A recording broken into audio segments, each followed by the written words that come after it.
Hi friends, welcome to share market in Malayalam. ഇന്നത്തെ വീഡിയോയിൽ നമ്മൾ ഡിസ്കസ് ചെയ്യാൻ പോകുന്നത് secret strategies for maximum SIP returns. SIPയുടെ റിട്ടേൺ കൂട്ടാൻ സാധിക്കുന്ന കുറച്ച് സ്ട്രാറ്റജികളാണ്. ഇതിൽ കുറച്ച് സ്ട്രാറ്റജികൾ കുറേ പേർക്കൊക്കെ അറിയാം, കുറച്ചെണ്ണം അറിയില്ല. ബൈ ഗ്രീഡി കൊണ്ട്, ഓർക്കുക, ഗ്രീഡി എന്ന് വെച്ചാൽ അത്യാഗ്രഹം എന്നാണ്. അത്യാഗ്രഹം കൊണ്ട് പല സ്ട്രാറ്റജികളും പലരും ഫോളോ ചെയ്യാറില്ല. ഇത് ഫോളോ ചെയ്യുക എന്നുള്ളത് വളരെ സിമ്പിളാണെങ്കിലും പ്രത്യേകിച്ച് എക്സ്ട്രാ ക്യാഷ് മുടക്കി ഇല്ലെങ്കിൽ പോലും മിക്കവർക്കും ബുദ്ധിമുട്ടുള്ള കാര്യമാണ്. ആ ബുദ്ധിമുട്ടിൽ നിന്നാണ് സത്യത്തിൽ വെൽത്ത് ക്രിയേറ്റ് ആവുന്നത്. നമുക്ക് ഈ സീക്രട്ട് സ്ട്രാറ്റജികൾ എന്തൊക്കെയാണെന്ന് വിശദമായിട്ട് കണ്ടു നോക്കാം. ചുമ്മാ കണ്ടാൽ പോരാ, ഇത് നോട്ട് ചെയ്ത് വെക്കണം, അല്ലെങ്കിൽ മറന്നു പോകും. മറ്റ് കാര്യങ്ങൾ ഇടയ്ക്ക് കയറി വരും, പിന്നെ നമ്മൾ ഫോളോ ചെയ്യില്ല. നോട്ട് ചെയ്ത് വെച്ചതിന് ശേഷം സ്ട്രിക്റ്റായിട്ട് ഫോളോ ചെയ്ത് നോക്കൂ. എന്തായാലും നല്ലൊരു വെൽത്ത് ക്രിയേഷൻ നിങ്ങൾക്കും സാധ്യമാണ്. നമുക്കറിയാം SIP ആണ് മ്യൂച്വൽ ഫണ്ടിൽ ഇൻവെസ്റ്റ് ചെയ്യാനുള്ള ഏറ്റവും നല്ല മെത്തേഡെന്ന്. ഇതിന് രണ്ട് അഭിപ്രായമുണ്ട്. ചിലവർ ലംസം എന്ന് പറയും, ചിലവർ SIP എന്ന് പറയും. രണ്ട് സമയത്ത് രണ്ട് എഫക്റ്റാണ് ഇതിന് കിട്ടുക.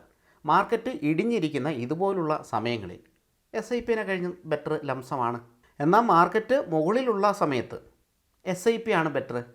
ചെറിയൊരു ഉദാഹരണം കൊണ്ട് ഈ കാര്യം ഞാനൊന്ന് വിശദമാക്കാം. മാർക്കറ്റ് 26,000 ട്രേഡ് ചെയ്യുന്നു. കഴിഞ്ഞ വർഷം അതിൽ ട്രേഡ് ചെയ്താണല്ലോ. ആ സമയത്ത് ലംസം ഇട്ടവരുടെ അവസ്ഥ ഇപ്പോൾ എന്താണ്?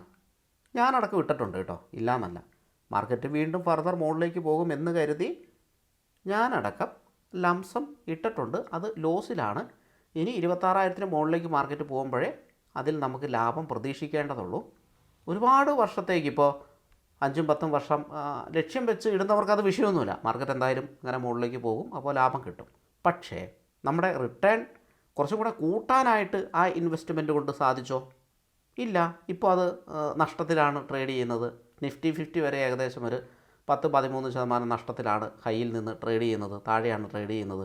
അപ്പോൾ നമ്മൾ മിഡ് ക്യാപ്പിനും സ്മോൾ ക്യാപ്പിലൊക്കെ ഇൻവെസ്റ്റ് ചെയ്യുമ്പോൾ അതിൽ കൂടുതൽ നഷ്ടത്തിലായിരിക്കും അത് ട്രേഡ് ചെയ്യുന്നത്. നമ്മുടെ റിട്ടേൺ കൂട്ടാനായിട്ട് ആ 26,000 ഇൻവെസ്റ്റ് ചെയ്ത അത് സഹായിച്ചില്ല. റിട്ടേൺ കിട്ടില്ല എന്നല്ല, കിട്ടും, പക്ഷേ അത് കൂട്ടാനായിട്ട് സഹായിച്ചില്ല. അപ്പോൾ ആ സമയത്ത് SIP ചെയ്യുന്നവർ ഒരു ചെറിയ പോർഷൻ മാത്രമാണ് മാർക്കറ്റിലേക്ക് ഇടുള്ളൂ അല്ലേ. 1000 രൂപയുടെ SIP ചെയ്യുന്ന ആളാണെന്ന് വിചാരിച്ചോളൂ. 26,000 മാർക്കറ്റ് നിൽക്കുമ്പോൾ അദ്ദേഹം 1000 ഇടുന്നുണ്ടാവും. അത് പിന്നെ താഴേക്ക് വന്നു 25,500 നിൽക്കുമ്പോൾ അദ്ദേഹം ഒരു 1000 ഇടുന്നുണ്ടാവും. പിന്നെ അത് 25,000 എത്തുമ്പോഴൊക്കെ അദ്ദേഹം 1000 രൂപ ഇടുന്നുണ്ടാവും. അദ്ദേഹം ഇടുന്ന എമൗണ്ട് സെയിം ആണെങ്കിലും അദ്ദേഹം വാങ്ങുന്ന ക്വാണ്ടിറ്റി കൂടുതലാണ്. 26,000 നിന്നപ്പോൾ വാങ്ങിയ ക്വാണ്ടിറ്റി അല്ല 25,000 മാർക്കറ്റ് നിൽക്കുമ്പോൾ സെയിം എമൗണ്ട് ഇൻവെസ്റ്റ് ചെയ്തിട്ട് അദ്ദേഹം വാങ്ങുന്നത് കൂടുതലല്ലേ. എന്താണ് കാരണം? മ്യൂച്വൽ ഫണ്ടിൽ NAV എന്ന് പറയുന്ന ഒരു സംഭവം ഉണ്ടല്ലേ. മ്യൂച്വൽ ഫണ്ടിൻ്റെ ഒരു യൂണിറ്റിൻ്റെ വില, ഈ വില താഴേക്ക് വരുന്നതോറും കുറയും. അതുകൊണ്ട് സെയിം പൈസയ്ക്ക് നമുക്ക് കൂടുതൽ ക്വാണ്ടിറ്റി വാങ്ങാനായിട്ട് സാധിക്കും. ക്വാണ്ടിറ്റി കൂടുതൽ ഇങ്ങനെ വാങ്ങിയ ആൾ മാർക്കറ്റ് മുകളിലേക്ക് പോകുമ്പോൾ അദ്ദേഹത്തിനല്ലേ കൂടുതൽ പ്രോഫിറ്റ് കിട്ടുക. ഈ പറയുന്ന 23,000 അദ്ദേഹം വാങ്ങുന്നുണ്ടല്ലോ. അപ്പോൾ അദ്ദേഹം വാങ്ങുന്ന ക്വാണ്ടിറ്റി വളരെ കൂടുതലായിരിക്കുമല്ലോ.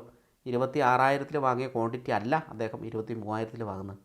ശരിയല്ലേ? അപ്പോൾ ഈ ഒരു സംഭവം ഇംപ്ലിമെൻറ്റ് ചെയ്യുന്നതുകൊണ്ട് അദ്ദേഹത്തിന് ഭാവിയിൽ റിട്ടേൺ കൂടാനായിട്ട് സഹായിക്കും. ഇനി മറ്റൊരു കേസ് പറയാം. 26,000 ലംസമായിട്ട് ഇൻവെസ്റ്റ് ചെയ്ത ആൾ, അപ്പോൾ അദ്ദേഹം വിചാരിക്കുകയാണ് ഞാൻ അന്നേരം ഇൻവെസ്റ്റ് ചെയ്യുന്നില്ല, ഞാൻ മാർക്കറ്റ് കുറച്ച് കറക്ഷനൊക്കെ ആയിട്ടേ ഞാൻ ഇൻവെസ്റ്റ് ചെയ്യുന്നുള്ളൂ. അതായത് ഈ സമയത്ത് ഇപ്പോൾ മാർക്കറ്റ് അത്യാവശ്യം ഒരു കറക്ഷൻ നിൽക്കുകയാണ്. ഫർദർ കറക്ഷനിലേക്ക് പോകുമെന്ന് നമുക്കറിയില്ല.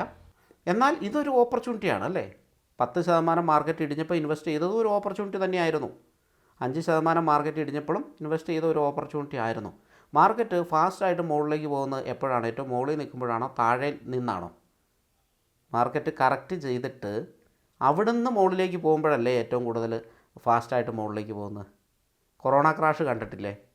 കൊറോണ ക്രാഷിൽ എന്താ സംഭവിച്ചത്? 2 മാസം കൊണ്ട് താഴേക്ക് പോയ മാർക്കറ്റ് 3-ാം മാസം തൊട്ട് കയറിപ്പോവുകയും പിന്നീടുള്ള ഓരോ മാസങ്ങളും വളരെ ഫാസ്റ്റായിട്ട് മാർക്കറ്റ് മുകളിലേക്ക് കയറിപ്പോവുകയും ചെയ്തില്ലേ. എന്നാൽ നോർമലി മുകളിലേക്ക് പോകുന്ന മാർക്കറ്റിൽ അത്രയും വലിയ ഗ്രോത്ത് ഉണ്ടോ? ഇല്ല. അപ്പോൾ നമ്മൾ ചെയ്യേണ്ട ഒരു കാര്യം, 26,000 ലംസം ചെയ്തതിനെ കഴിഞ്ഞും ബെറ്ററാണ് 23,000 ലംസം ചെയ്യുന്നത്. എന്തുകൊണ്ടാണ്? ഈ സമയത്ത് ഒരേ എമൗണ്ടാണ് ഇൻവെസ്റ്റ് ചെയ്യുന്നതെങ്കിലും കൂടുതൽ സാധനങ്ങൾ നമുക്ക് മേടിക്കാനായിട്ട് സാധിക്കും. ക്വാണ്ടിറ്റി നമുക്ക് കൂടുതൽ കിട്ടും. പച്ചക്കറി മേടിക്കുന്ന സംഭവമാണെങ്കിലും 10 കിലോ പണ്ട് നമുക്ക് മേടിക്കാമായിരുന്നു. ഇപ്പം മേടിക്കുവാണെങ്കിൽ നമുക്ക് ഒരു 12 കിലോയെങ്കിലും മേടിക്കാം. അതാണ് നമ്മൾ സാധാരണക്കാർക്ക് മനസ്സിലാകാവുന്ന ഒരു രീതിയിൽ ഞാനത് എക്സ്പ്ലെയിൻ ചെയ്തു തന്നത്. അപ്പോൾ SIP ആണോ ലംസമാണോ ബെറ്റർ എന്നുള്ളതിന് മാർക്കറ്റ് എവിടെ നിൽക്കുന്നു എന്നത് അനുസരിച്ചിട്ടായിരിക്കും അതിൻ്റെ ആൻസർ വരിക. എന്നാൽ പോലും ഇവിടെയും തെറ്റാം. ഇപ്പോൾ 23,000 മാർക്കറ്റ് നിൽക്കുന്നു. ഇതാണ് ഇതിൻ്റെ ബോട്ടം എന്ന് കരുതി ഇവിടെ ഒരു വലിയ എമൗണ്ട് ഇൻവെസ്റ്റ് ചെയ്തു, ലംസമായിട്ട് ഇൻവെസ്റ്റ് ചെയ്തു. മാർക്കറ്റ് 22,000 പോയാൽ ആ 22,000 ഇൻവെസ്റ്റ് ചെയ്യുന്നതായിരുന്നു ബെറ്റർ ഓപ്ഷൻ. അതല്ലേ നല്ലത്, അതാണ് ബെറ്റർ ഓപ്ഷൻ. പക്ഷേ ഇത് ആർക്ക് പ്രെഡിക്റ്റ് ചെയ്യാൻ പറ്റും? ആർക്കും പ്രെഡിക്റ്റ് ചെയ്യാൻ പറ്റില്ല. അതുകൊണ്ട് മാർക്കറ്റ് താഴെയുള്ളപ്പോൾ ഇൻവെസ്റ്റ് ചെയ്യാന്നുള്ളത് നല്ല തീരുമാനം തന്നെയാണ്. വീണ്ടും മാർക്കറ്റ് ഫർദർ താഴെ പോയേക്കാം. അപ്പോൾ ഹോൾഡ് ചെയ്യുക എന്നുള്ളത് മാത്രമാണ് നമുക്ക് ചെയ്യാൻ പറ്റുന്നത്, അല്ലേ? ഇപ്പോൾ ഏകദേശം SIP ആണോ ലംസമാണോ നല്ലത് എന്നുള്ളതിന് ഒരു ആൻസർ നിങ്ങൾക്ക് കിട്ടിക്കാണും. ഈ സമയത്ത് എൻ്റെ അഭിപ്രായത്തിൽ ലംസമാണ് നല്ലത്. എന്നാൽ ഈ വീഡിയോ ഈ സമയത്തായിരിക്കില്ല പലപ്പോഴും ആളുകൾ കാണുന്നത്. ചിലപ്പോൾ 1 വർഷം കഴിഞ്ഞിട്ടായിരിക്കും, ചിലപ്പോൾ 2 വർഷം കഴിഞ്ഞിട്ടായിരിക്കും കാണുന്നത്. അപ്പോൾ അങ്ങനെയുള്ള സമയങ്ങളിലൊക്കെ SIP ആണ് ബെറ്റർ. ഈവൻ ഈ സമയത്തും SIP മസ്റ്റായിട്ടും വേണം. SIPയുടെ എമൗണ്ട് വേണേൽ കൂട്ടിക്കൊണ്ട് വരാം. അത് നമ്മൾ ഈ വീഡിയോയിൽ പറയുന്നുണ്ട്. മാർക്കറ്റ് ഇടിയുമ്പോൾ കുറച്ച് കൂടുതൽ എമൗണ്ട് ഇടാൻ പറ്റിയാൽ വളരെ വളരെ വളരെ നല്ലതാണ്. മാർക്കറ്റ് കയറുമ്പോൾ നിങ്ങളത് ചെയ്തില്ലെങ്കിലും മാർക്കറ്റ് ഇടിയുമ്പോൾ അത് ചെയ്താൽ നല്ലതായിരിക്കും. ഇനി അതും പോട്ടെ, അങ്ങനെ ഒന്നുമില്ലാത്തവർക്ക് SIPയിൽ എങ്ങനെ കൂടുതൽ ലാഭമുണ്ടാക്കാം, മാക്സിമം SIP റിട്ടേൺ ഇൻക്രീസ് ചെയ്യാം എന്നുള്ളതാണ് ഈ വീഡിയോയിൽ നമ്മൾ ഇനി വരുന്ന ഭാഗങ്ങളിൽ ഡിസ്കസ് ചെയ്യാൻ പോകുന്നത്. SIPയുടെ ഒരു മാജിക്ക് കിടക്കുന്നത് കോമ്പൗണ്ടിങ് റിട്ടേൺ കിട്ടുമെന്നുള്ളതാണ്. അപ്പോൾ അത് സ്ഥിരമായിട്ട് നമ്മൾ ഇൻവെസ്റ്റ് ചെയ്യണം. ഒരു തരത്തിലും ഇതിലൊരു മുടക്ക് വരുത്താൻ പാടില്ല. അങ്ങനെ ചെയ്യണമെങ്കിൽ നമ്മുടെ എമൗണ്ട് ചെറുതായിരിക്കണം, അല്ലേ? നമ്മുടെ എമൗണ്ട് ചെറുതായിരിക്കും. വലിയ എമൗണ്ട് ഇടുന്നവർക്ക് വലിയ എമൗണ്ട് ഇടാം, അവരുടെ കപ്പാസിറ്റി അനുസരിച്ച്. മാർക്കറ്റ് ഏത് കണ്ടീഷനിലാണെങ്കിലും നിങ്ങൾ ഇൻവെസ്റ്റ്മെൻറ്റ് ചെയ്തിരിക്കണം എന്നുള്ളതാണ്. അപ്പോൾ സാധാരണക്കാർ ഇൻവെസ്റ്റ് ചെയ്യുന്ന രീതിയിൽ ഞാൻ പറയാം, സ്മോൾ എമൗണ്ട്, റെഗുലർ ഇൻ്റർവെൽസ്. റെഗുലറായിട്ടുള്ള ഇൻ്റർവെല്ലുകളിൽ സ്മോൾ എമൗണ്ട് സ്ഥിരമായിട്ട് ഇൻവെസ്റ്റ് ചെയ്ത് കഴിഞ്ഞിട്ടുണ്ടെങ്കിൽ അവിടെ ഒരു പവർ ഓഫ് കോമ്പൗണ്ടിങ് വർക്കാവും. നമുക്ക് ഒരു കോമ്പൗണ്ടിങ് റിട്ടേൺ കിട്ടും. ഇത് എല്ലാവർക്കും അറിയാവുന്ന ഒരു സംഭവമാണ്, പലരും ഫോളോ ചെയ്യാറില്ല. മാർക്കറ്റ് താഴേക്ക് വരുമ്പോൾ ഈ സമയത്തൊക്കെ ഒരുപാട് SIPകൾ സ്റ്റോപ്പായിട്ടുണ്ട്. SIPകൾ അത് നല്ലതാണോ? അല്ല. ഈ സമയത്താണ് പുതിയത് സ്റ്റാർട്ട് ചെയ്യേണ്ടത്. അപ്പോൾ പറയുന്നത് ഞങ്ങൾ ബുൾ മാർക്കറ്റിൽ ഇൻവെസ്റ്റ് ചെയ്തത് കൊണ്ടാണ് ഞങ്ങൾക്ക് ഇപ്പോൾ ഇൻവെസ്റ്റ് ചെയ്യാൻ പറ്റാത്തത്, പൈസയല്ല ഇതിൽ കിടന്നു. ഓക്കെ, ബുൾ മാർക്കറ്റിൽ ഇൻവെസ്റ്റ് ചെയ്തപ്പോഴും അതേ എമൗണ്ട് ഇപ്പോൾ ഇൻവെസ്റ്റ് ചെയ്യാലോ, അതല്ലേ കൺസിസ്റ്റൻസി, അത് ചെയ്യാലോ. അപ്പോൾ നമ്മൾ പേടിച്ചിട്ടാണ് നമ്മൾ വിഡ്രോ ചെയ്യുന്നത്. ഇനി മാർക്കറ്റ് ബുൾ മാർക്കറ്റാണ്, അതായത് കുറച്ച് മുകളിലാണ് മാർക്കറ്റ് ട്രേഡ് ചെയ്യുന്നതെന്ന് മനസ്സിലാക്കി കഴിഞ്ഞാൽ കുറച്ച് എമൗണ്ട് ഒരു എമർജൻസി ഫണ്ട് എന്ന രീതിയിൽ നമുക്ക് മാർക്കറ്റ് ക്രാഷുകളിൽ ഇൻവെസ്റ്റ് ചെയ്യാനായിട്ട് മാറ്റി വെക്കാമല്ലോ. അങ്ങനെ മാറ്റി വെച്ചിട്ടുണ്ടാകും. ഓക്കെ, എല്ലാവരും വെച്ച് കാണില്ല. അപ്പോൾ എനിക്ക് അങ്ങനത്തെ ഒരു ഐഡിയ ഉണ്ടായിരുന്നു. അപ്പോൾ അങ്ങനെ മാറ്റി വെച്ചിട്ടുണ്ടാകും. പക്ഷേ നമുക്കതിപ്പോൾ എടുക്കാൻ പേടിയായിരിക്കും, ശരിയല്ലേ? ഞാനങ്ങനെ മാറ്റി വെച്ചിട്ടുണ്ടായിരുന്നു. കാരണം മാർക്കറ്റ് അങ്ങനെ മുകളിലേക്ക് പോകുമ്പോഴേ ക്രാഷിൽ ഇൻവെസ്റ്റ് ചെയ്യാമെന്ന് കരുതിയിട്ട്, അപ്പോൾ നമുക്ക് എന്താണ് എടുക്കാൻ പേടിയാണ്. ഓക്കെ, എന്തായാലും അങ്ങനെ ഒരു പ്രശ്നമുണ്ട്. അപ്പോൾ നമ്മൾ എമർജൻസി ഫണ്ട് എപ്പോഴും നമ്മുടെ ജീവിതത്തിൽ ആവശ്യമുണ്ട്. അതുപോലെ തന്നെ ഇൻവെസ്റ്റേഴ്സ് ചെയ്യേണ്ട ഒരു കാര്യം, മാർക്കറ്റ് ക്രാഷ് എമർജൻസി ഫണ്ട് എന്ന രീതിയിൽ ഒരു ഫണ്ട് നമുക്കൊരു അത്യാവശ്യം ഒരു 6-7% റിട്ടേൺ കിട്ടുന്ന സെക്യൂരിറ്റികളിൽ, ഇപ്പോൾ ബോണ്ടുകളിൽ ഇൻവെസ്റ്റ് ചെയ്താൽ അത് കിട്ടും. ബാങ്കുകൾ സേവിങ്ങിൻ്റെ പോരാ, നമുക്ക് ചില ബാങ്കുകൾ സേവിങ്ങിൻ്റെ പലിശ തന്നെ കൂടുതലായിട്ട് തരുന്നുണ്ട്. 6% തരുന്നുണ്ട്. ചില ഇസാഫ് പോലെയുള്ള ബാങ്കുകൾ ആദ്യത്തെ 1 ലക്ഷത്തിന് സാധാരണ എത്രയോ 2-3 അങ്ങനെ കണ്ട് പലിശയുള്ളൂ. അതിന് മുകളിലേക്ക് സേവിങ് ബാങ്കിൽ കിടക്കുന്ന പൈസയ്ക്ക് 6% അവർ തരുന്നുണ്ട് കേട്ടോ. നിങ്ങൾ അന്വേഷിച്ച് നോക്കുക. ഞാനിപ്പോൾ അറിഞ്ഞപ്പോൾ അത് പറഞ്ഞതേ ഉള്ളൂ. ഞാനതുകൊണ്ട് ഇസാഫിൽ കുറച്ച് ഇങ്ങനെ ഇട്ട് വെച്ചിട്ടുണ്ട്, ഞാൻ ചുമ്മാ പറഞ്ഞതേ ഉള്ളൂ. ഓക്കെ, അതായത് മാർക്കറ്റ് ഇടിയുമ്പോൾ ഇൻവെസ്റ്റ് ചെയ്യാൻ വേണ്ടിയിട്ട് അത് വളരെ നല്ലൊരു തീരുമാനമാണ്, അല്ലേ? അങ്ങനെ ചെയ്യുന്നത്. അപ്പോൾ നിങ്ങളുടേതായ ഐഡിയയിൽ ചെയ്യുക. പിന്നെ ഭാരത് ബോണ്ടുണ്ട്, ഏകദേശം ഞാൻ വീഡിയോ ചെയ്തിട്ടുണ്ട്. 7% മുകളിൽ കിട്ടുകയും ചെയ്യും. ഇയർലി ആണ് കേട്ടോ, കിട്ടുകയും ചെയ്യും. നമുക്ക് പൈസ ആവശ്യമുള്ളപ്പോൾ വിഡ്രോ ചെയ്ത് നമ്മുടെ ഇൻവെസ്റ്റ്മെൻറ്റിലേക്ക് മാറ്റാനും പറ്റും. അതിൻ്റെ വീഡിയോ ഞാൻ ചെയ്തിട്ടുണ്ട് കേട്ടോ. പുതിയ ആൾക്കാർ കണ്ടിട്ടുണ്ടെന്ന് എനിക്കറിയില്ല, എന്തായാലും നമ്മുടെ ചാനലിൽ കിടപ്പുണ്ട്. അപ്പോൾ നമ്മൾ ബാങ്കുകളെ ആശ്രയിക്കേണ്ട കാര്യമില്ല. ഇവിടെ 7% കിട്ടുന്നത്, എപ്പോൾ വേണമെങ്കിലും വിഡ്രോ ചെയ്യാം. ഞാനിപ്പോൾ ഇസാഫിൻ്റെ കാര്യം പറഞ്ഞില്ല, അത് പണ്ട് എനിക്ക് ഈ ഒരു ബോണ്ടിനെ പറ്റി അത്ര ഒരു ഗ്രാഹ്യമില്ലാത്തപ്പോൾ ഞാൻ ചെയ്ത ഇൻവെസ്റ്റ്മെൻറ്റാണ്. പിന്നീടാണ് ബോണ്ടിനെ പറ്റി, അപ്പോൾ ഞാനത് യൂട്യൂബിൽ പറയുകയും ചെയ്തായിരുന്നു. ഏകദേശം 7% റേഞ്ചിൽ ഇയർലി ഇൻട്രസ്റ്റ് വരുന്നുണ്ട്. ഇൻട്രസ്റ്റ് അല്ല, അതിൻ്റെ നേട്ടം വരുന്നുണ്ട്. ഉയരുന്നുണ്ട്. മാർക്കറ്റ് താഴേക്ക് പോകുമ്പോൾ അത് ഭാരത് ബോണ്ട് താഴേക്ക് പോകുന്നുമില്ല, അതവിടെ നിൽക്കും, പോകുന്നില്ല. അപ്പോൾ നമുക്ക് ആവശ്യമുള്ളപ്പോൾ കുറച്ച് പൈസ ഇതിലിട്ട് കഴിഞ്ഞിട്ടുണ്ട്, ആവശ്യമുള്ളപ്പോൾ നമുക്ക് എന്ത് ചെയ്യാം, അത് വിഡ്രോ ചെയ്തിട്ട് അത് വിറ്റിട്ട് അപ്പം തന്നെ സാധനം വാങ്ങാമല്ലോ. അപ്പോൾ തന്നെ നമുക്ക് സാധനം വാങ്ങാനായിട്ട് സാധിക്കും. നല്ലൊരു നീക്കമാണ്. അത് നിങ്ങളുടെ ഇഷ്ടം അനുസരിച്ച് ചെയ്യുക കേട്ടോ. അപ്പോൾ നമ്മൾ പറഞ്ഞു വന്നത് മാർക്കറ്റിൻ്റെ ഏത് കണ്ടീഷനിലും സ്റ്റോക്ക് മാർക്കറ്റാണ് അത് ഇൻഹെറൻ്റ്ലി വോളറ്റൈലാണ്. അത് ജന്മന അങ്ങനെയാണത്. 35 വർഷത്തെ നിഫ്റ്റിയുടെ ലൈവ് ചാർട്ട് ഞാനിങ്ങ് കാണിച്ചു. നിഫ്റ്റിയിൽ ഇത് പോകുന്നത് ആ വീഡിയോ നമ്മൾ കഴിഞ്ഞ ആഴ്ച ചെയ്തിട്ടുണ്ട്. നിങ്ങൾ കണ്ടില്ലേ മാർക്കറ്റ് എത്ര പ്രാവശ്യം 50% മുകളിൽ ക്രാഷ് ചെയ്തു? കുറച്ചേ ഉള്ളൂ, ശരിയാണ്, കുറച്ച് ഇതേ ഉള്ളൂ. 10% മുകളിലൊക്കെ ഇഷ്ടം മാതിരിയാണ് അല്ലേ. 50% മുകളിൽ വളരെ വിരലുണ്ടാവുന്ന ഇതേ ഉള്ളൂ. എന്നാൽ പോലും മാർക്കറ്റ് ആ മൂവ് ചെയ്യുമ്പോൾ മുകളിലേക്കും താഴേക്കും പോകുന്നത് കണ്ടിട്ടില്ലേ? ഈ 35 വർഷത്തിനിടയ്ക്ക് എത്രയോ വട്ടം മാർക്കറ്റിൽ കറക്ഷൻസ് വന്നു അല്ലേ. 10%, 20, 15, 5, 30, 40, 50 ഇങ്ങനെ ഒരുപാട് കറക്ഷൻസ് വന്നിട്ടുണ്ട്. മാർക്കറ്റ് ഇൻഹെറൻ്റ്ലി വോളറ്റൈലാണ്. So SIP is a best tool. അപ്പോൾ ഏത് സാഹചര്യത്തിൽ മാർക്കറ്റിലുണ്ടായാലും നമ്മളവിടെ ഇൻവെസ്റ്റഡ് ആയിരിക്കണം എന്നുള്ളതാണ്. അപ്പോൾ നമുക്ക് നമ്മുടെ SIPയുടെ റിട്ടേൺ കൂട്ടാനായിട്ട് സാധിക്കും. അടുത്ത SIPയുടെ റിട്ടേൺ കൂട്ടാനുള്ള ഏറ്റവും നല്ല വഴി സ്റ്റാർട്ട് എയർലി. എത്ര നേരത്തെ ആരംഭിക്കുന്നോ അത്രയും നല്ലത്. ഇപ്പോൾ ഈ വീഡിയോ കണ്ടു കഴിയുമ്പോൾ ഇന്ന് തന്നെ ആരംഭിക്കാൻ പറ്റുമെങ്കിൽ ഏറ്റവും നല്ലതാണ്. ഈ ഒരു സമയത്തിന് പ്രത്യേകതയുണ്ട്, ഇടിഞ്ഞിരിക്കുന്ന ഒരു ഇതായതുകൊണ്ട് നിങ്ങളുടെ റിട്ടേൺ കൂടുതലായിരിക്കും.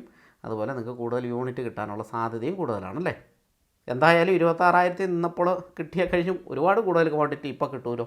23,000 നിൽക്കുമ്പോൾ കിട്ടും. അപ്പോൾ എത്രയും നേരത്തെ ഇൻവെസ്റ്റ് ചെയ്യുക എന്നുള്ളതാണ് ഒരു പോയിൻ്റ്. അത് കയ്യിലുള്ള പൈസ മതി. ഇപ്പോൾ നമുക്ക് ഇൻവെസ്റ്റ് ചെയ്യാൻ പറ്റുന്നത് ഈവൻ 100 രൂപയാണെങ്കിൽ പോലും ഒരു മാസം ഇൻവെസ്റ്റ് ചെയ്ത് കഴിഞ്ഞാൽ നമുക്കിപ്പോൾ ഡെയിലി SIP പോസിബിൾ ആണല്ലേ. ഇപ്പോൾ ഒരു മാസം ഇൻവെസ്റ്റ് ചെയ്ത് കഴിഞ്ഞാൽ 2,200 രൂപ നിങ്ങൾ ഇൻവെസ്റ്റഡ് ആയി. 22 ദിവസമാണ് ഞാൻ വർക്കിംഗ് ഡേ ആയിട്ട് കൂട്ടിയത്. അപ്പോൾ നമ്മുടെ അസറ്റ് പ്ലസ് ആപ്ലിക്കേഷനിൽ ഡെയിലി SIP ചെയ്യാനുള്ള ഓപ്ഷനുണ്ട്. ഞാൻ വീഡിയോ ചെയ്തിട്ടുണ്ട്, സ്വർണ്ണത്തിലൊക്കെ അങ്ങനെ ഇടുന്ന വീഡിയോ ചെയ്തിട്ടുണ്ട്. പേഴ്സണലി ഞാൻ ചെയ്യുന്നുമുണ്ട്. അപ്പോൾ ഇനിയും മ്യൂച്വൽ ഫണ്ടിൽ ഇൻവെസ്റ്റ് ചെയ്യാത്തവർ ഡിസ്ക്രിപ്ഷനിൽ ലിങ്ക് ഉണ്ട്. അസറ്റ് പ്ലസ്സിൽ എടുത്തു കഴിഞ്ഞിട്ടുണ്ടെങ്കിൽ നിങ്ങൾക്ക് മറ്റ് ചിലവുകളൊന്നുമില്ല. അപ്പോൾ അതിൽ എടുത്ത് ഇൻവെസ്റ്റ് ചെയ്യാവുന്നതാണ്. ഞാൻ എൻ്റെ വാട്സപ്പ് നമ്പർ കൂടി കൊടുത്തിട്ടുണ്ട്. എന്തെങ്കിലും ഹെൽപ്പ് വേണമെങ്കിൽ മെസ്സേജ് അയക്കാവുന്നതാണ്. മെസ്സേജ് അയക്കുമ്പോൾ ഓർക്കുക, നമ്മുടെ ക്ലയൻസ്, നമ്മുടെ കൂടെ ഇൻവെസ്റ്റ് ചെയ്യുന്ന ആളുകൾ മാത്രം അയച്ചാൽ മതിയാകും. എനിക്ക് എല്ലാവരുടെയും പോർട്ട്ഫോളിയോയും കാര്യങ്ങളും ഒന്ന് ചെക്ക് ചെയ്ത് ഇത് കൊടുക്കാനുള്ള ഒരു സമയമില്ല. അതുപോലെ മെസ്സേജ് വരുന്നുള്ളതുകൊണ്ട് കേട്ടോ. അപ്പം നമ്മുടെ കൂടെ ഇൻവെസ്റ്റ് ചെയ്യാൻ താല്പര്യമുള്ളവർക്ക് തീർച്ചയായിട്ടും അതിൽ അക്കൗണ്ട് എടുക്കാം. അക്കൗണ്ട് എടുക്കുമ്പോൾ തന്നെ എൻ്റെ പേരും ലൈസൻസ് നമ്പറും അവിടെ കാണിക്കുന്നുണ്ടാകും കേട്ടോ. അതേപോലെ ഏഞ്ചൽ വണ്ണിലും നിങ്ങൾക്ക് അക്കൗണ്ട് എടുക്കാം. ETFകളും മറ്റുമൊക്കെ ഇൻവെസ്റ്റ് ചെയ്യാം. സ്റ്റോക്കുകൾ ഇൻവെസ്റ്റ് ചെയ്യാം, മ്യൂച്വൽ ഫണ്ട് ഇൻവെസ്റ്റ് ചെയ്യാം. ഇപ്പോൾ ഏഞ്ചൽ വൺ ഒരു ബ്രോക്കിംഗ് ഫേമാണ്. അതിൽ പറഞ്ഞ പോലെ ബ്രോക്കറേജും MC ചാർജും കാര്യങ്ങളുമൊക്കെ ഉണ്ട്. അപ്പോൾ അങ്ങനെ ഇൻവെസ്റ്റ് ചെയ്യുന്നവർക്ക് അവിടെയും ചെയ്യാം. അതിൻ്റെ ലിങ്ക് ഡിസ്ക്രിപ്ഷനിൽ കൊടുത്തിട്ടുണ്ട്. അപ്പോൾ അങ്ങനെ അക്കൗണ്ട് എടുത്ത് സീരിയസ് ആയിട്ട് ചെയ്യാൻ താല്പര്യമുള്ളവർ മാത്രം മെസ്സേജ് അയയ്ക്കുക. ഓക്കെ, ഞാൻ പറഞ്ഞു വന്നപ്പോൾ അത് പറഞ്ഞു എന്നേ ഉള്ളൂ. ഒരുപാട് മെസ്സേജുകൾ വരുന്നു, എല്ലാത്തിനും റിപ്ലൈ കൊടുക്കാൻ പറ്റാതെയാവുന്നു. അപ്പോൾ നമ്മൾ സേവ് ചെയ്ത് വെച്ച നമ്പറിനായിരിക്കും ഫസ്റ്റ് റിപ്ലൈ കൊടുക്കുക, നമ്മുടെ ക്ലയൻസിനായിരിക്കും ഫസ്റ്റ് കൊടുക്കുക. അങ്ങനെയാണല്ലോ ചെയ്യേണ്ടത്. എന്തായാലും ഞാനത് പറഞ്ഞു വന്നപ്പോൾ പറഞ്ഞു എന്നേ ഉള്ളൂ. വീണ്ടും നമുക്ക് തിരിച്ചു വരാം. Ride the wave of rupee, cost averaging എന്ന് പറയും. Taking advantage of market dips. Market ഡിപ്പുകളിൽ നമുക്ക് കൂടുതൽ യൂണിറ്റ് വാങ്ങാനായിട്ട് സാധിക്കും. അങ്ങനെ റുപ്പി കോസ്റ്റ് ആവറേജിങ് പോസിബിൾ ആവും. ഇത് സിമ്പിൾ കാര്യമാണ്. ഇത് ഞാൻ ആദ്യത്തെ പോയിന്റിൽ തന്നെ ഈ കാര്യം എക്സ്പ്ലെയിൻ ചെയ്തിട്ടുണ്ടല്ലേ. അതിൻ്റെ പേര് റുപ്പി കോസ്റ്റ് ആവറേജിങ് എന്നാണ്. മാർക്കറ്റ് ഡിപ്പുകളിൽ കൂടുതൽ യൂണിറ്റ് വാങ്ങാൻ സാധിക്കുന്നത് SIPക്ക് വളരെ നല്ലതാണ്. അതിനെന്താണ് ചെയ്യേണ്ടത്? മാർക്കറ്റ് ഡിപ്പുകളിൽ വിറ്റിട്ട് പോകുന്നതാണോ നല്ലത്? ഒരിക്കലുമല്ല. മാർക്കറ്റ് ഡിപ്പുകളിൽ ബൈ ചെയ്ത് കഴിഞ്ഞാൽ മാത്രമേ കൂടുതൽ യൂണിറ്റുകൾ വാങ്ങാൻ സാധിക്കുകയുള്ളൂ, റുപ്പി കോസ്റ്റ് ആവറേജിങ് ഉണ്ടാവുകയുള്ളൂ. ലോങ് റണ്ണിലേക്ക് വെൽത്ത് ക്രിയേറ്റ് ചെയ്യാനുള്ള ഒരു നല്ല സ്റ്റെപ്പായിട്ട് അത് മാറുകയുള്ളൂ.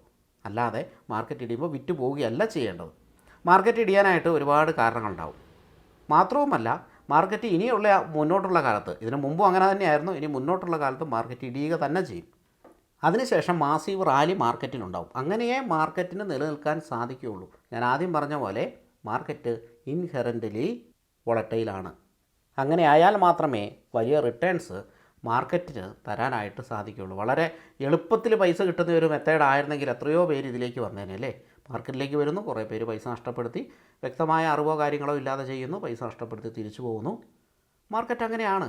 ഇതിൽ നല്ല സിസ്റ്റമാറ്റിക്കായിട്ട് നന്നായിട്ട് സ്റ്റഡി ചെയ്ത് സീരിയസ് ആയിട്ട് കണ്ട് ചെയ്യുന്ന ഗ്രീഡിയും കാര്യങ്ങളൊക്കെ കൺട്രോൾ ചെയ്യുന്ന ഇൻവെസ്റ്റേഴ്സിന് മാത്രമേ മാർക്കറ്റിൽ നിന്ന് ക്യാഷ് ഉണ്ടാക്കാനായിട്ട് സാധിക്കൂ. ഒരുപക്ഷെ അവർ അങ്ങനെ ഉണ്ടാക്കുന്ന വെൽത്ത് പിന്നീട് തകർക്കാൻ പറ്റാത്ത അത്രയും സ്ട്രോങ് ആയിട്ട് വളർന്നേക്കാം. നമ്മൾ കേൾക്കുന്ന സ്റ്റോറികളെല്ലാം അങ്ങനെയാണ്. പേടിച്ചോടിയവർ ഒരിക്കലും മാർക്കറ്റിൽ നിന്ന് വെൽത്ത് ക്രിയേറ്റ് ചെയ്തിട്ടില്ല. പിന്നെ അറിവ് ഒരു പ്രധാനപ്പെട്ട കാര്യമാണ് കേട്ടോ. ഡൈവേഴ്സിഫിക്കേഷനും കാര്യങ്ങളും അതിലേക്ക് നമുക്ക് വരാം. അടുത്ത പോയിന്റിലേക്ക് നമുക്ക് പോവാം. Review your portfolio.